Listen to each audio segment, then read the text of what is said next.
Just to give a demonstration for the bee motif, we will be using 3 colors. These are the colors I'm choosing.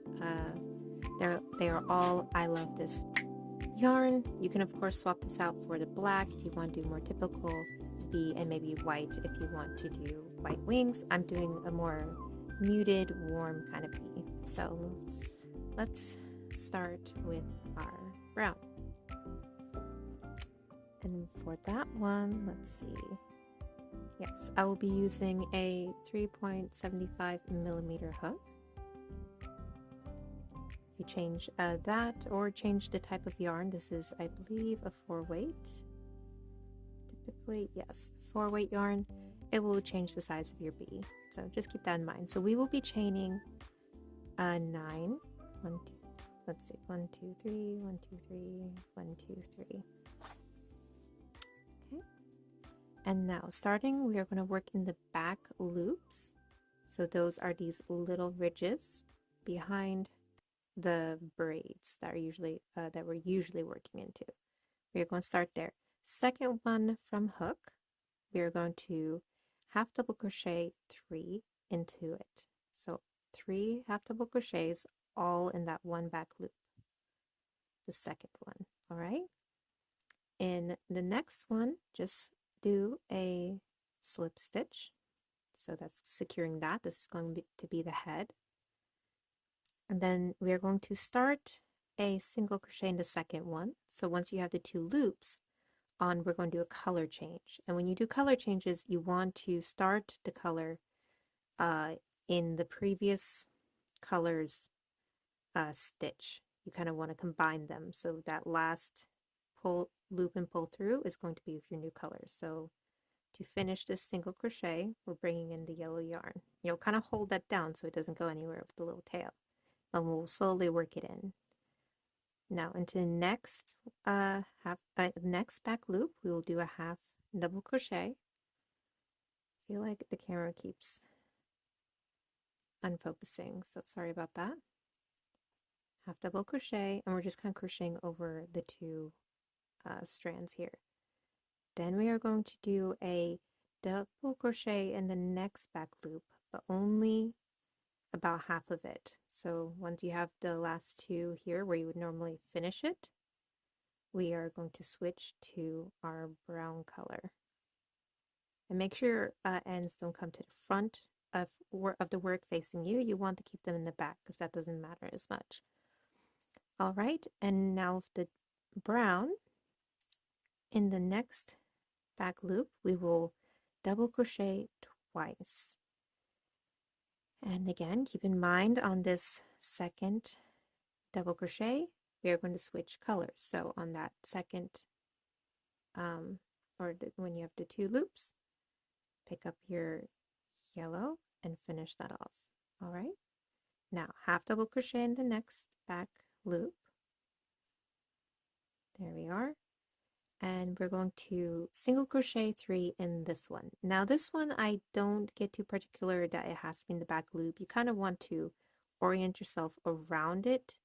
And my main objective with this part, you can even go all the way into the previous one, because we kind of want to hide this brown line more in this area. At least I try to.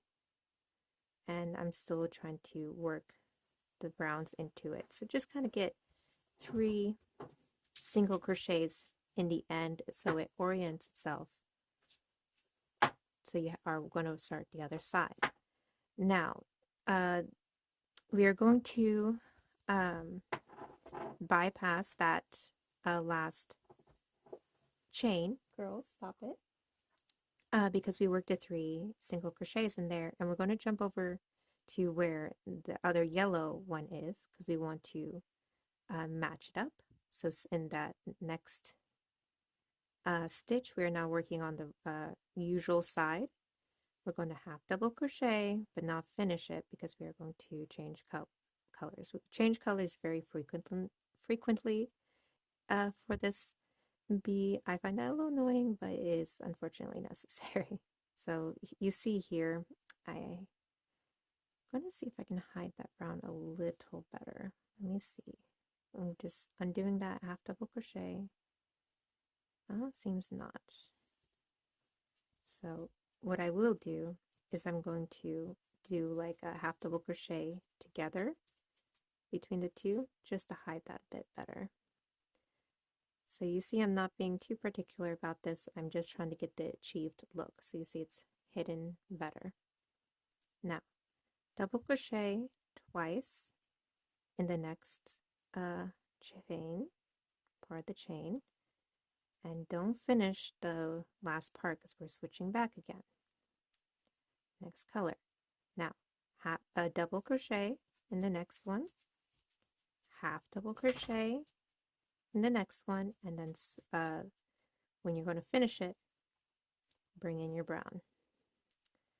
Now, we're going to single crochet in the next one, and it's kind of hard to tell where the crochet, the chain is and where the original one started. Just kind of slip stitch below the head, and you'll kind of see that there's this ring where we started the original. You're going to half double crochet twice into it, so the head has 5 stitches total, and slip stitch into the first stitch. So there you have your bee, and you are going to snip them, give them enough of a tail to weave in well. I like to immediately pull this through here so I get a good look at my bee, and give a little bit on the back of this bee so I can wrap that in. So I'm going to do that, and we'll come back for the wings. For the wings, we are going to use our third color. This case I have like ivory mixed with gold to give it a little sparkle. And for this one, we're going to size down a little bit. I have 3.25 millimeter opposed to 3.25 opposed to 3.75. We'll chain 5, and you're going to make 2 wings. This is just going to be 1, 2, 3, 4, 5. Work in the back loops again. Second back loop from hook, slip stitch. Next stitch is a single crochet, or next back loop. Next back loop, half double crochet. And working ourselves around in this last chain, we're going to do 3 double crochets. So I got 1, and just kind of orient yourself and work over your little tail till you're facing the other side. Okay. Man, it will not focus that well, will it? I apologize for that. Okay, and then kind of going over to the next. We're now on the other side of the chain, so we're just going to work our kind of backwards. Half double crochet in the next one, single crochet in the next one, and in the last one is a slip stitch. All right, and it'll kind of fold in on itself a little bit like this, so give it a little tug. So it kind of looks like a little leaf, a little raindrop, or a wing. So kind of give it a nice tail, because you're going to want to use this tail to sew it to your bee. All right, bringing it to the back, I'm going to snip this tail bit since I did work it in. It shouldn't go anywhere. All right, and we're going to make 2 of these. All right. Okay, here we have our little bee, and then we have our wings. So they're just going to be placed right along the middle like so, and you're just going to sew them right here. So just go ahead and do that. Okay, now there are a number of ways you can add the antennas, and this is just the way I like to do it. I use an even smaller hook. Here we're going 2.75, and we're going to make it nice and tight. I'm going to give it a little more tail. Chain a tight 4, and we're going to take our bee and pick the midish point and slip stitch into it, nice and tight.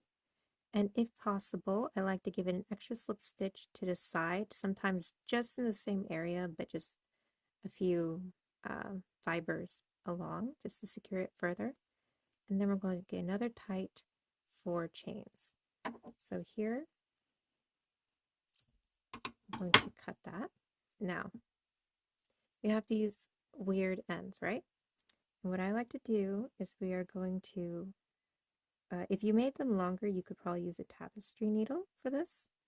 But I just weave them into the antennas, and if they're long enough, into the body, which probably is the preferable way to do it. I'm sorry because this is so tiny, it's really hard to show. But you're just going to kind of use the back loops to weave it back and forth. And this is also going to help make it sturdier. So let's see. Bring it here. Give it a little tug there. See how that's working? Camera doesn't know what to focus on. All right. So there we are with that one, as you can see. And we'll do the second.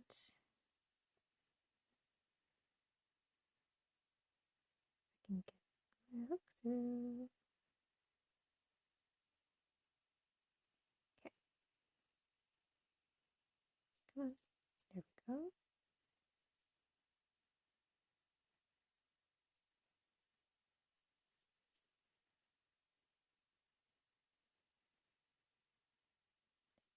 Looks like I made one of mine tighter than the other, but that's fine. You could even give it a pull to help even it out, but it gives it a little charm, I think. And this is simple enough that you can keep adjusting and it's not going to harm anything. And just tuck the ends into the head somewhere. Makes them all right. And there we have. Wish I put the wings a little higher, but I think you get the idea. And then you can just adjust the wings. They're very nice that they can either smush them in or pull them out.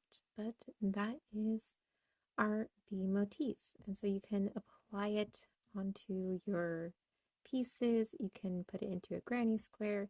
Many things you can do with this. And if you do make anything with using this tutorial, I would love to see your work. You can tag me on Instagram at Once Upon a Stitch Nook, and I would love to share your work and see how you do, and just share our fun little bees.